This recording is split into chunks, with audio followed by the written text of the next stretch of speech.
하나님께서요,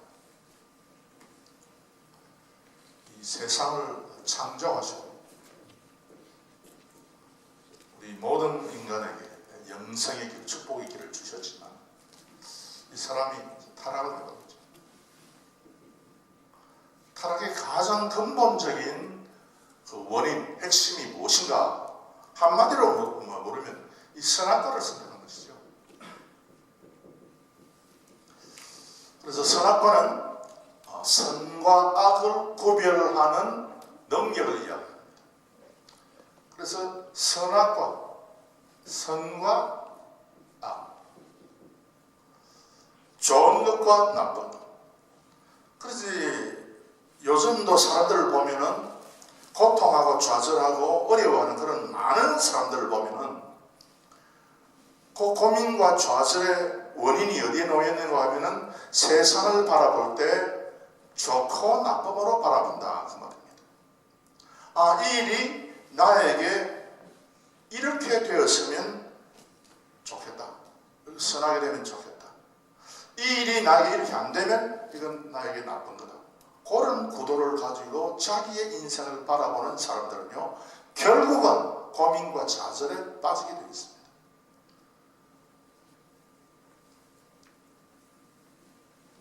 그런데 이 타락의 인류를 하나님께서 가만 내버려 두시지 않고 언약이라고 하는 것을 주셔가지고 이 하나님께서 위에 계시면요, 타락해서 죄에 빠져버린 이 세상의 모든 사람을 위해서 하나님께서 언약이라고 하는 연결고리, 사람과 하나님 사이를 연결하는 그 연결고리 언약이라고 하는 것을 우리 하나님께서 주셨습니다. 그래서 우리가 언약의 백성이다 라고 이야기할 때는 더 이상 우리가 세상 사람이 아니고 하나님께서 언약을 주신 이 언약의 백성들이 되었다 그 말이죠. 그때 하나님께서 이 언약을 주신 백성들을 가르쳐서 이게 장자권이라고 합니다. 권세를 주셨어요. 이제 언약의 백성은 장자권을 중심해서 흘러간다 그 말입니다. 그래서 장자권은 뭔가 하면 아버지의 유산을 가장 많이 물려받을 수 있는 아들이죠. 그래서 장자권을 가지고 있다는 것은 하나님의 가장 중요하고 가장 좋은 축복을 물려받는 그런 사람을 가르쳐서 장자권이라고 하는데, 이 장자권을 가르쳐서 바카르라고 그러는데, 이 바카르는 뭔가 하면 새벽에 가장 먼저 일어나는 사람이에요. 그 장자권이라고 할 때는 그래서 그냥 하나님께서 너 장자권 있어, 애써 너가 먼저 났어, 그건 장자야, 그래서 내가 장자권이 있어, 이런 식으로 이게 장자권이 흘러가는 것이 아니다. 먼저 낳기 때문에 무조건 장자권이 주어지고, 늦게 낳기 때문에 무조건 장자권에서 제외되고, 그런 것이 아니라 장자권이라고 하는 것은 하나님의 은혜를 사모하고 축복을 사모해서 새벽에 가장 부지런하게 하나님을 찾는 그 사람이 바로 장자권을 소유한다. 또 히브리어가 그렇게 되어 있어요. 이 장자권이 결국 이제 이 제사장권으로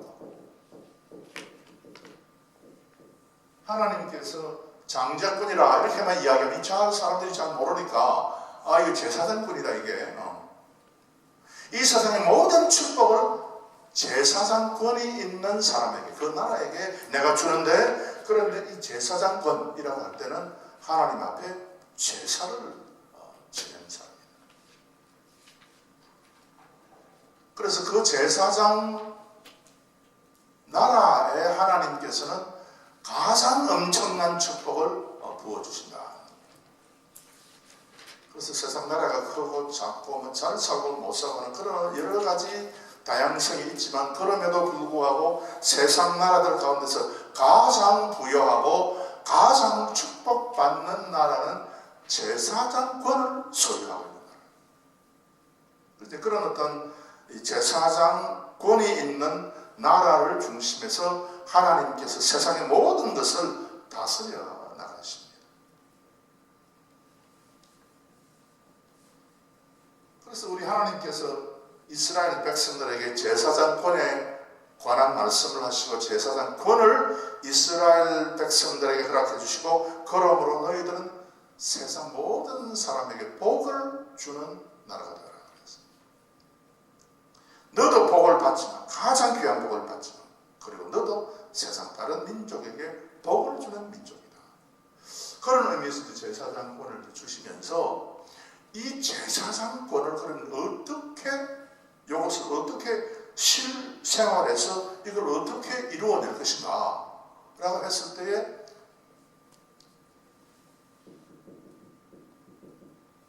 성전을 지어라.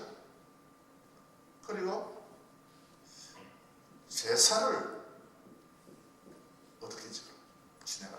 그걸 말씀을 했습니다.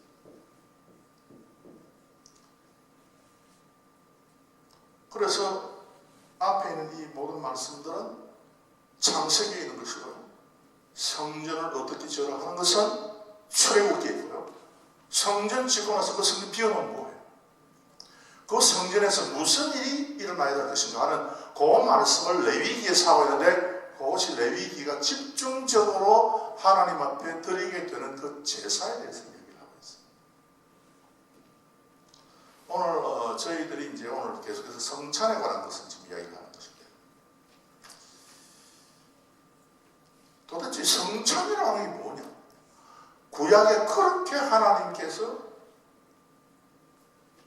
이런 어떤 축복과 구원과 영생의 방법, 그 맥락을 통해서 이렇게 강조한 성전과 제사인데 하나님 지금은 신약시대에서 우리는 뭡니까? 여러분 지금 제사 지냅니까? 우리가 5대 제사가 있습니까? 질문하게 되면은 없다. 지금은 다 예수님으로 말미암아 다 이루어진 것이다. 안 해도 된다. 그런 식으로 우리가 간단하게 대답을 하는데 성경을 더 자세히 읽으면요. 그거 가지고 충분한 답이 안 된다 하는 것을 우리가 발견하게 됩니다. 그래서 이 성경과 제사는 무언가 하면은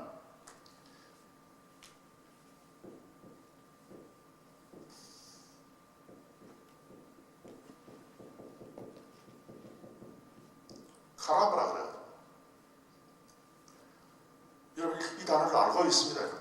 성경 읽는 분은 성경을 잘 열심히 읽는 분은 이 카라브라고 하는 단어는 이미 다 알고 있어요. 여기 뭔가 하면은 한글어 성경에 고르반으로 번역이 되어 있어요. 고르반. 이 고르반은 뭔가 하면 하나님께 바쳤다 하는 뜻이죠. 여기에 뭔가 하면은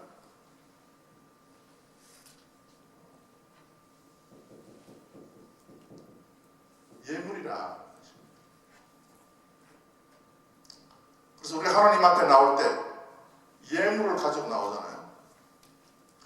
그 예물을 카라브라 그렇게 얘기하는데 그럼 이스라엘 백성들이 하나님의 성전의 성소에 제사하기 위해서 무언가를 가지고 나오죠. 무언가를. 하다 못해서 자기가 먹는 그 밀가루, 그 기름을 조금 가지고 나와서 하나님 이것을 내가 하나님 앞에 소재의 향기로 바칩니다 하면서 가지고 나오잖아요. 그 가지고 나온 모든 것을 카라브라 그렇게 히브리어로 이야기하는 거예요. 그 모든 예물인데요. 이 카라브라 하는 가장 근본적인 뜻은 중심부다.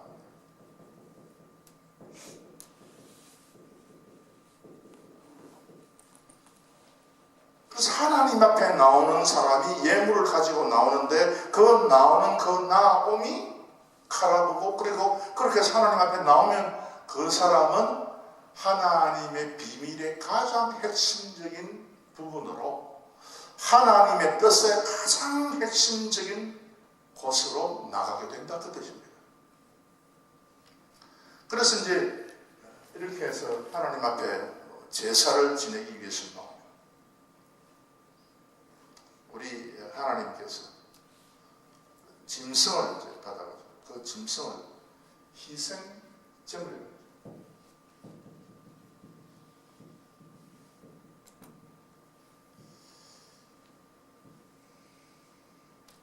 희생제물이라 그러는데 이 희생제물을 갖다가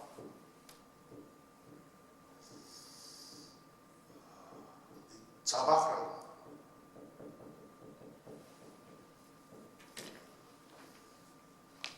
짐승을 잡는다는 뜻이죠. 자박하가.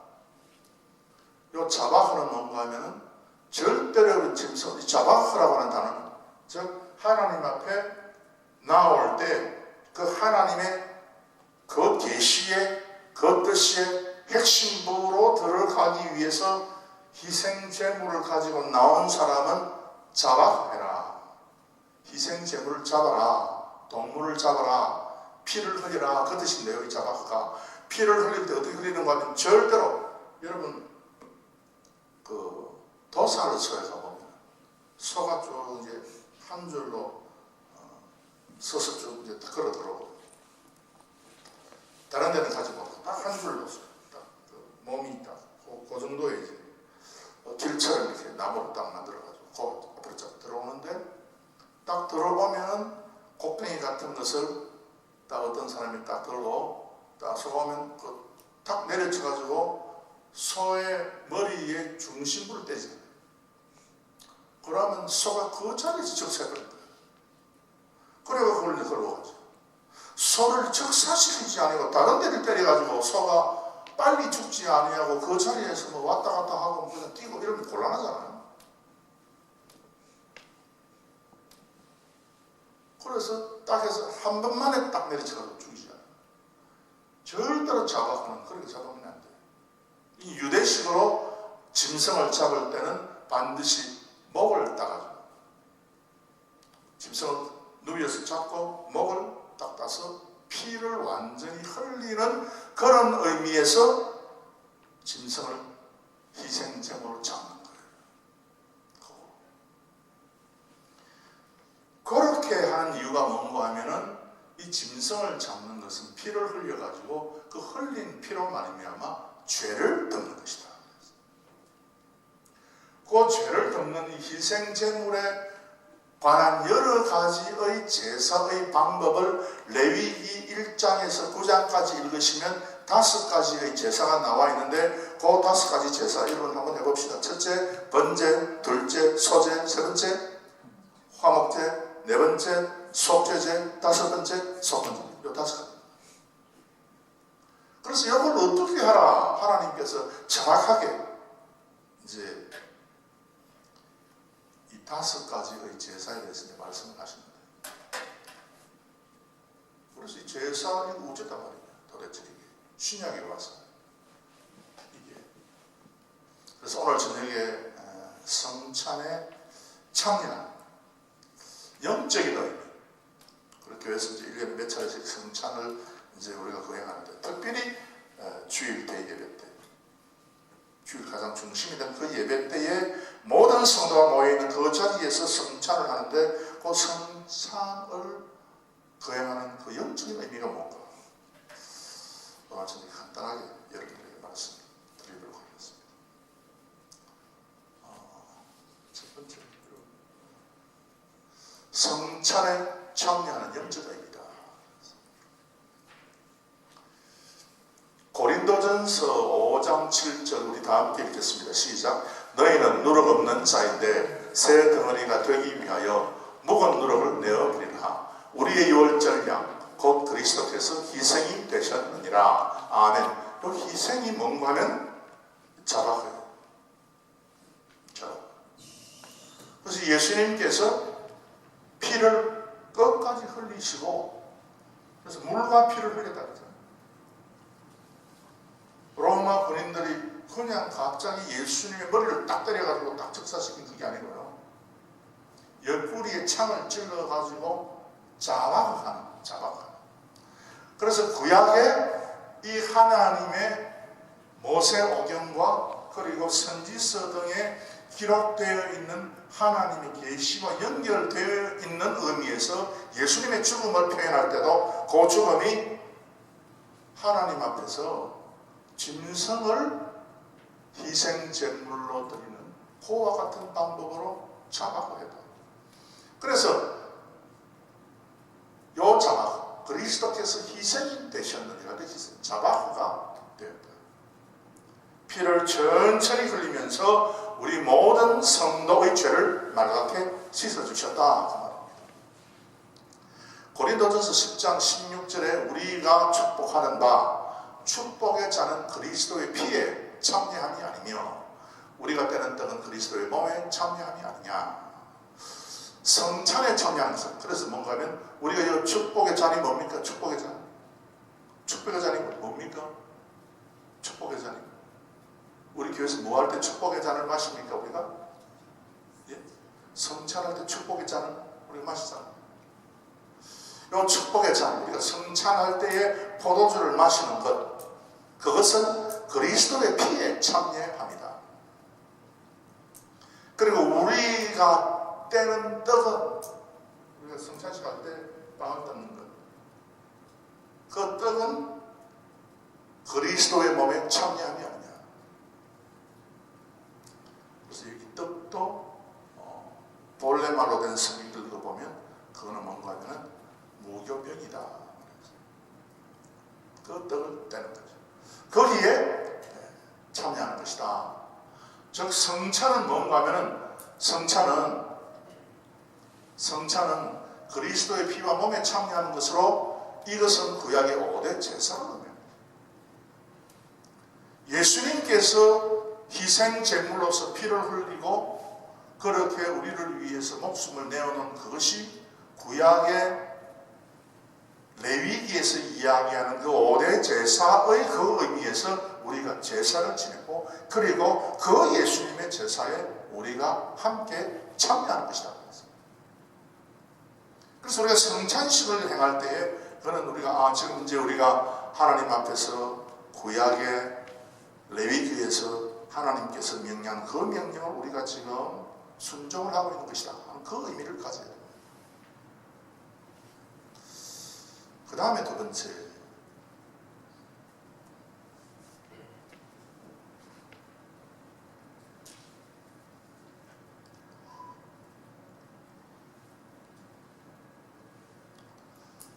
에베소서 2장 13절에서 18절입니다. 이제는 전에 멀리 있던 너희가 그리스도 예수 안에서 그리스도의 피로 가까워졌느니라.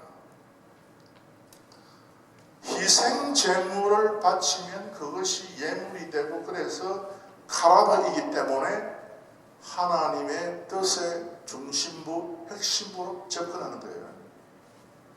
그래서 우리는 성찬식을 행하면 우리가 이 예수 그리스도의 피로 말미암아서 우리는 이제 하나님의 계시의 오묘한 그 핵심부로 우리가 접근하는 겁니다.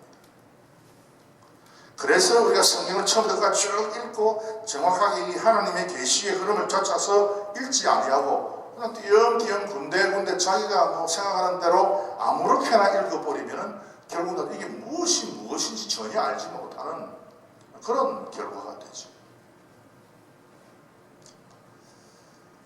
제가 오늘 차에 문제가 좀 생겨가지고 어제 갑자기 집으로 돌아가는데 밤 한 8시경에 1번 40번 도로를 통해서 집으로 들어가는데 딱 들어가서 오른쪽 딱 트는데 캄캄한 거예요. 아무것도 안 보여. 이상하다. 왜 이렇게 아무것도 안 보이지 하고 보니까 이게 라이트가 두 쪽이 다 나가는 거죠. 한쪽이 전에 나가 있었는데 내가 오일 체인지를 하면서 갈지 하고 또 하나 어제 또 갔다 왔더라고요. 그래서 오일 체인지도 하고 전문도 새로 가고 갔다 와서 좀 피곤해서 텔레비를 틀었는데 무슨 내용인가 이것이 알고 싶다. 그 프로 여러분 아십니까? 김상준 아나운서 나와서 사회를 하고 진행하는 그 프로죠. 어떨 때는 제가 저 프로가 너무 이게 정치적인 색을 띠고 너무 기독교를 안 좋은 쪽으로 몰아가는 그런 어떤 방송들을 자주 하기 때문에 저는 그렇게 좋아하는 건 아니지만 좀 이게 심심히 피곤하면 그냥 틀어놓고 그냥 멍청하게 좀 있기 위해서 그걸 틀어놓은 거예요. 근데 깜짝 놀랐어요. 그걸 보면서. 또 그걸 이제 보려한 이유가 어느 그 목사님의 관계예요. 그렇죠. 이제 보는데 어느 이제 연세 많은 목사님이 실종이 돼가지고 그 목사님이 뒤에 발견됐는데 한국에 그 무슨 강입니까? 북한강, 남한강, 청평수 하는 그쪽이거든요. 거기 물에 빠져가지고 죽었는데 그 목사님 사모님은 실종이 되고 목사님은 물에 빠져서 뭐 이런저런 이야기를 하면서 도대체 이게 무슨 사건이냐. 뭐 나라가 발칵 뒤집어졌다. 그리고 이것을 알고 싶다. 이것이 알고 싶다. 그 프로를 기독교인들이 보고 깜짝 놀란 거예요. 저도 엄청 많이 놀랐어요. 제가 더 놀란 거죠. 그 목사님이 미국에서 수십 년 동안 목회를 하다가 이제 마지막에 한국에 가가지고 한 이제 좀 몇 년 나머지 이제 마지막 인생을 살기 위해서 하는데 그 일을 당한 거죠. 어느 교회 목사님인가 하면은 체리힐 무슨 교회 목사님. 쭉 보니까 그 목사님이 우리 교계를 위해서 열심히 일을 했더라고요. 그런데 여러분, 우리 한 3년 전에, 3, 4년 전에 전쟁이 난다고 그래가지고 북한이 서울에 쳐들어오고 그런 소문으로 나오고 미국에 전쟁이 나는데 가장 안전한 곳이 한국의 청평이다. 그런 그 이단에 속한 어떤 60대 여자의 이야기를 듣고 그게 뇌화부동 돼가지고 목사님 그 여자를 따라서 거기 가다가 그래가지고 그 여자가 어쨌든 해서 그렇게 죽었다는 거예요. 그 어떤 이야기를 내가 쭉 들으면서 야 참 그래도 한 30년 40년 전에 미국에 오셔가지고 아주 좋은 일들을 많이 한 그런 목사님인데 이거 왜 그래 됐을까? 그리고 딱 보니까 2008년도에 그 시카고의 한인 선교대회 있잖아요. 거기 또 조직을 하는데 아주 큰 일을 합니다. 그래서 그 조직을 하고 많은 사람들이 참석하고 선교사로 참석하고 하는데 2008년 시카고에 있었던 한인 선교대회의 문제는 무엇인가? 그 모임이 조금 하나님의 말씀에서 비추어보려 조금 삐딱하다 하는 느낌이 제가 많이 가지고 참 제가 안타깝게 생각을 했어요. 그래서 우리 교단 선교사님도 많이 참석하고 또 우리 고신에 속한 우리 교단에 있는 교회들의 우리 자녀들도 거기에 참석하고 했는데 딱 문제가 어디에서 걸리는가 하면 거기에 주 강사로 오신 어떤 목사님, 독일 목사님, 라인하르트 본케라고 그 목사가 와서 집회를 인도하고 그래서 성령의 불을 모든 사람에게 받게 하고 방언하고 예언하고 모든 그런 것을 하도록 그렇게 만드는 거예요. 분위기를 그렇게 이끌고 간 거예요. 그래서 하나님의 말씀에서부터 흘러나가는 맥락과 이 흐름이 줄기가 있지 않습니까? 그 줄기에 의해서 지금 현재 사건을 딱 대비하면 이게 어떻게 된다? 이게 눈에 보이게 되고 정확하게 우리가 하나님의 말씀을 증거할 수 있는데 이런 것은 제쳐놓고 하나님의 말씀은 제쳐놓고 그냥 예언한다, 방언한다, 어떻다 이렇다 저렇다 하는 이야기를 너무나 자연스럽게 당연시 해가지고 그런 어떤 이상한 영적인 분위기 가운데 있었더라고요. 그런데 어떤 60대의 여자가 아주 희한한 여자가 와가지고 내 꿈에 이거 받아. 너 이런 사람이지. 이렇게 해가지고 그 사람의 마음을 흔들어 놓고 그래 그 사람에게 접근해가지고 뒤에 들어보니까 그 교회당도 팔았다 그러더라고 목사님이. 그래 그 돈을 가지고 한국으로 갔는지 아닌지 모르지만 그 교회는 그래서 없어지고 목사님은 그 여자를 쫓아서 한국 가서 강물에 빠져서 죽어버리고 사모님은 지금 실종이 되어 있고 이게 다 무슨 연고냐 도대체 이게 뭐냐 도대체가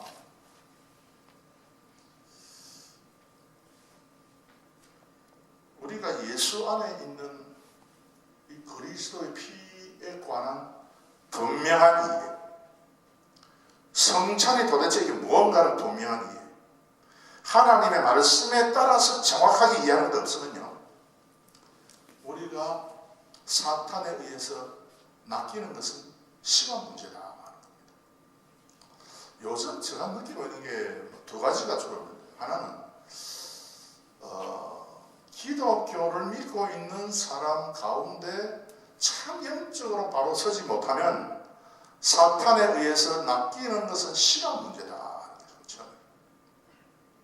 저 대단하게 보인다 하는데 자칫 잘못해서 발을 들여다 놓으면 이거 결국 나중에 전체 망신이 됩니다. 그래서 최일 근처에 사는 그 한국 그 기독교들이 그 텔레비 프로에 출연해가지고 지금 그쪽에 박학 뒤집어서 다는 거예요. 델라웨어는 그런 영향이 없어서 참 감사합니다. 그렇게 이단들이 휩쓸고 가고 그냥 안수기도 한다고 안수기도 하고 내가 꿈꾼 거 내가 내한테 얘기할게 내 꿈 이야기하고 그러면 다 사람들이 혹해서 다 넘어간다는 거예요. 그만큼 우리가요 하나님의 말씀의 그 흐름에 그 계시의 흐름에 원리와 원칙을 우리가 모르고 망각하고 적당히 이런저런 말씀만 몇 마디 주워 들어가서 신앙생활하게 되면 결국 그 사람이 무너지는 것은 시간 문제다. 그 다음에 요즘 제가 느끼고 있는 것이 요즘 제가 그 미국의 그 의사 버지니아에서 개업하고 있는 아주 유명한 에리크 베어라고 하는 그 의사의 강의를 제가 좀 들었는데 이분이 아주 쉽게 아주 정확하게 강의를 하기 때문에 제가 귀담아 듣고 참 저게 인간이구나 저렇게 되구나 하는 것을 참 요즘 많이 깨달았는데 그분이 하는 이야기가 뭔가 하면 사람이 음식을 먹으면 결국 나중에 60 이상이 되면 결국 당뇨병, 고혈압, 그 다음에 고지혈증, 그 다음에 암, 그 다음에 또 머리가 멍해집니다. 생각이 잘 안 나요. 말을 하려고 그러는데 생각이 잘 안 나가지고 말을 더듬거리고 하는 거예요. 머리가 깨끗하지 못하고 자고 일어나도 이게 깨우지 못하고 또 들어놓고 싶어. 밥만 먹으면 의자 앉아가 꾸벅꾸벅 줘. 그런 현상이 식사를 하는 모든 인간은 거기에 다 생깁니다. 그래서 60대가 되면 너무너무 이게 이 육신이 말을 안 듣기 때문에 모든 것이 귀찮대요. 그래서 저는 이렇게 이제 그 이야기를 딱 들어보니까 우리 성도님들 가운데 연세가 좀 많으면 이것도 귀찮고 저것도 귀찮고 기도해 오는 것도 귀찮고 잠만 오고 그다음에 피곤하고 한 바퀴 걸어가는 것도 힘들고 남자들은 그냥 집에 그 의자에 들어 누워가지고 그 부인한테 이거 갖다 달라 저거 갖다 달라 저한테 하는 소리야. 그래서 이게 이래가 안 되겠다 싶어 생각해요. 그리고 요즘 가만 보면 머리도 좀 멍해지는 거 이거 어떻게 하면 되지? 그때 그 닥터 에릭 베르크라고 하는 사람이 처방을 딱 적어줘요. 당신은 요거 먹고 요거는 피해라. 그래가지고 이제 이 강의를 아주 이제 그 인터넷에 올라가면 그분 강의가 한 1000몇백 개 있어요. 1000몇백 개 있는데 진짜 그 앉아서 제정신을 딱 차려 들어보면은 결국은 내가 당뇨병 생기고 내가 이제는 고혈압 생기고 그래서 내가 이제는 이 암이 생기고 결국 그 길로 걸어가게 돼 있구나. 내가 인생이 이제 그런 것이구나 하는 것을 이제 알게 됩니다. 옛날에는 제가 어떻게 생각을 하십니까? 좀 아주 피곤하다 그러고 막 새벽기도 못 일어나서 못 오다 그러면요. 나는 게으르다고 생각했어요. 그리고 의지력이 약해서 그렇다고 생각했어요. 그런데 요즘은 제가 전혀 그렇게 생각합니다. 저분이 참 얼마나 피곤하길래 저렇게 참 힘드냐. 그래서 교회 새벽기도 나오는 거 참 좋으나 새벽기도 못 나면 집에서 기도하면 좀 더 주무시라. 그런 이야기를 제가 하고 싶어요. 제가 많이 부드러워졌잖아. 새벽기도 안 나온다고 제가 전에가 군산에 왜 오늘 빠집니까? 왜 빼먹습니까? 저는 그 얘기를 안 하잖아요.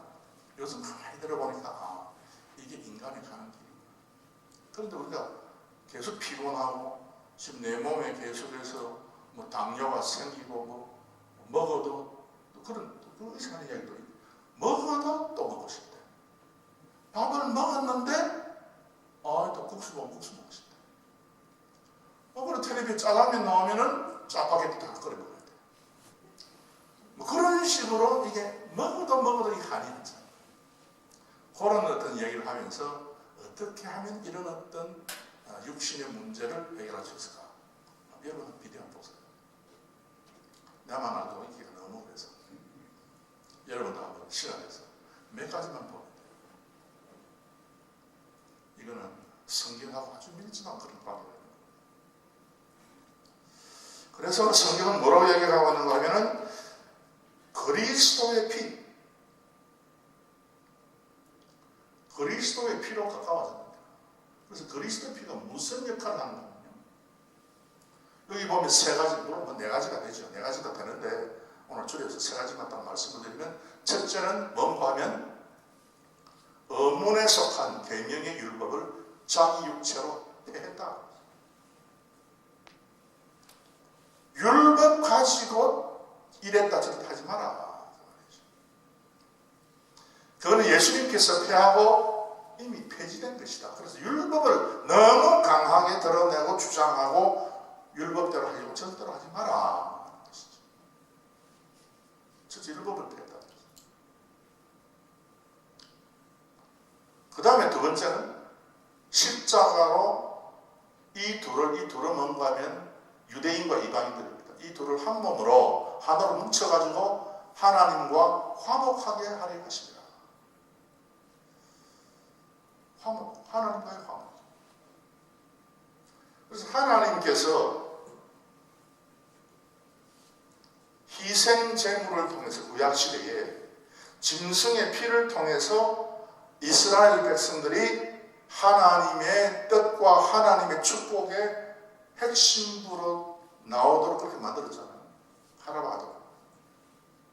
그렇게 만들었는데 이제는 그리스도가 피를 흘림으로써 그리스도 자신이 희생제물이 되심으로써 그 피를 의지하고 그 피에 함께 동참해서 우리가 그 제사, 그 예수님의 그 제사에 동참하는 무엇으로? 성찬으로. 동참하는 그런 사람은 우리 하나님께서 화목하게 만들었다 하는 것입니다. 그래서 우리가 교회에서 행하는 그 성찬식이 얼마나 중요한가. 그래서 구약에 있었던 그 성전과 그 제사의 모든 의미들이 신약에까지 흘러 들어가서 우리 뭐 성찬식 할 때 그래 앞에 장로님께서 뭐 떡을 나눠주고 그 다음에 포도주를 나눠주고 그리고 맞고 하면 됐다 우리 구원받았다 그런 정도뿐만 아니라 그 자체가 예수 그리스도의 희생 제물에 우리가 동참하고 참여하고 우리가 역시 제사를 지내는 사람이 된다. 그 다음에 맨 마지막에 보면 이는 저로 말미암아 우리 둘이 한 성령 안에서 아버지께 나아감을 얻게 하려 하십니다. 나가는 거예요. 그래서 성찬식으로 말미암아 우리는 아버지께 나가는 거예요. 나가게 되는 것이죠. 그것이 성찬이기 때문에 이 성찬을 우리가 가볍게 그렇게 생각을 했으면 안 됩니다. 그래서 구약에서 5대 제사를 통해서 하나님과 화평의 관계가 이루어지듯이 신약에는 성찬을 통해서 하나님과 화평의 관계가 이루어진다. 그래서 뭐 구약의 5대 제사는 다 뭐 이루어졌고 없어졌고 이것이 아니고 아직도 성찬식을 통해서 예수 그리스도의 제물 되심이 있고 우리가 거기에 동참하는 그런 것이 있다는 것을 성경이 말씀하고 있습니다. 그 다음에 그래서 구약의 제사로 제사를 바치는 삶, 하나님과 화평의 관계가 성립되듯이 그리스도의 피로 말하면 우리가 하나님과 화평의 관계가 화평의 관계.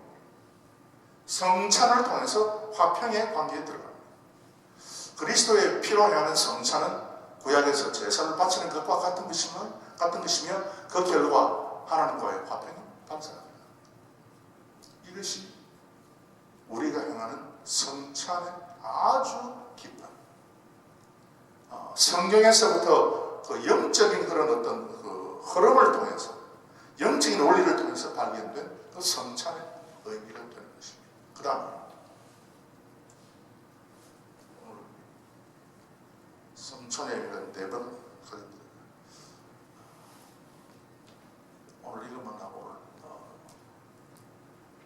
저녁에 마치도록 하겠습니다. 3번, 4번까지만 하고 마치겠습니다. 성찬에 참여하는 영적인 의미 3가지. 우리 히브리서 10장 19절 다 함께 읽겠습니다. 시작. 그러므로 형제들아 우리가 예수의 피를 힘입어 성소에 들어간 담력을 얻었나니. 성소에 들어간다고 그랬어요. 가만히 있는 것이 아니라 성소는 지성소를 이야기합니다. 그래서 제사를 통해서 하나님 앞에 카라반 중심부로 들어간다는 거예요. 성전의 가장 핵심부 중심부로 들어간다. 뭐로? 제사로 말합니다. 그래서 하나님에게 제사를 바침으로 하나님의 성소에 비로소 들어갈 수 있다. 신약시대에 우리는 성찬을 통하여 하나님의 성소와 보좌 앞으로 나갈 수 있는 것이다. 그래서 교회에서 성찬이 주어질 때 우리가 성찬식을 해야 돼.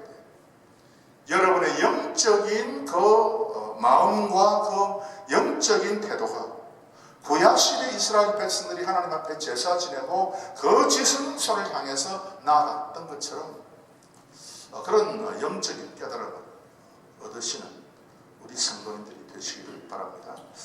그 다음 오늘 저녁에 마지막으로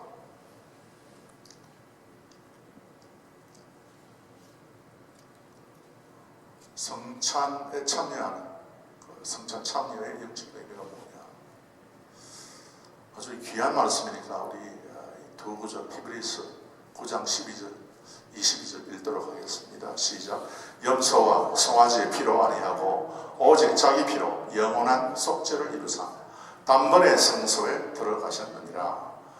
율법을 좇아 그의 모든 물건이 피로서 정결케 되나니 피 흘림이 없은즉 상함이 없느니라. 아멘. 그래서 예수 그리스도의 피가 어떤 역할을 하는 것인가? 단번에 성소에 들어가셨다.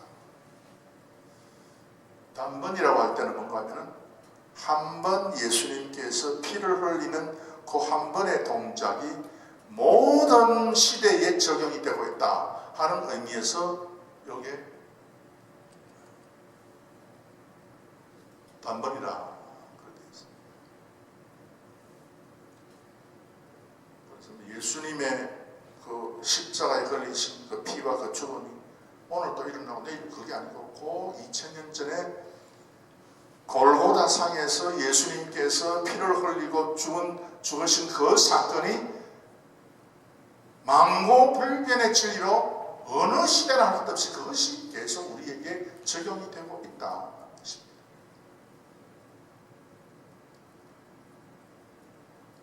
그래서 피 흘림이 없어도 사함이 없느냐. 예수님의 피의 공로 때문에 우리의 모든 죄가 탕감받으신 줄로 믿으시기를 바랍니다.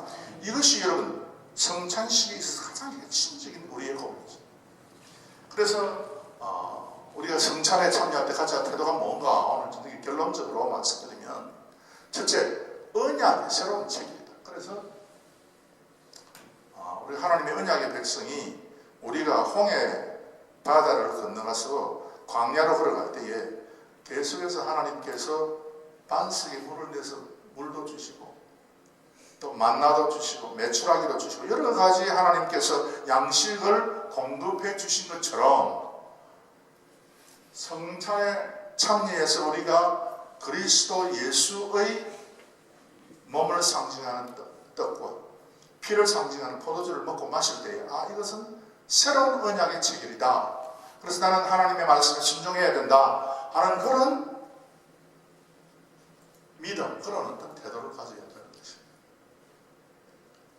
그 다음에 그리스도로 말미암은 온전한 제사에 참여한다. 그냥 성찬식은 그냥 뭐 내가 뭐 빵을 한쪽 내가 먹고 그다음에 포도주 조그만 잔에 내가 마시는 그것으로 이게 뭐 성찬식이다. 그 정도가 아니라 이 구약 시대에 5대 제사를 내가 지금 참여하고 내가 직접 그 제물을 바치는 바로 그것이다 하는 그 의미와 그 신앙 고백을 가지고 우리가 성찬에 참여해야 되는 것입니다. 그래서 오늘도 한국에서 일어나고 있는 여러 가지 성찬에 대한 잘못된 개념들, 그냥 무시하고 그냥 뭐 아무것도 아닌 것처럼 얘기는 대수롭지 않게 그런 얘기는 이 여러 가지의 것들이 지금 교회로 하여금 믿음에서 점점 멀어지게 하고 있는 것입니다. 그래서 사도 바울이 이야기했죠. 고린도 전서 11장에서 너희들이 성찬에 대해서 아주 분명하고 확실한 믿음을 가지고 접근하지 아니하면 너희들은 반드시 그 성찬 때문에 너희들 가운데 질병이 생기게 된다. 그래서 이거 어떻게 그러냐? 아니 성찬 뭐 먹고 마시고 이게 그 마음에 따라서 뭐 하나님께서 그 마음대로 뭐 되도록 없애도록 그렇게 해주는 것이지 무슨 뭐 잘못 먹었다고 해서 질병이 생기고 잘못 먹었다고 해서 또 건강하고 그게 뭐냐? 성경에 분명히 되어 있는 그 말씀이 그 성찬에 대한 접근이 잘못되면 그 사람에게 하나님께서 병이 생기도록 만들어 주시겠다 그랬어요. 그래서 오늘 사랑하는 성도 여러분께서 이런 그 예수님의 제정하신 성찬과 5대 제사가 연결되어 있고 그러므로 말미암아 성찬식에 참여는 우리는 구약의 레위기에서 하나님께서 말씀한 그 제사장 나라로 사는 그 하나님의 백성들, 아주 엄청난 축복을 해주시기를 원하는 그 하나님의 백성들이 거행하는 그 제사에 우리가 성찬을 통해서 참여하도록 그렇게 만들어 주신 것입니다. 그래서 그와 같은 하나님의 그 은혜의 의도가 있기 때문에 우리가 성찬식을 행할 때마다 하나님 나로 하여금 제사장이 되게 해주시면 감사드립니다. 그렇게 끝까지 하나님 앞에 큰 축복을 이어받는 우리 모든 성도들이 되시기를 바랍니다.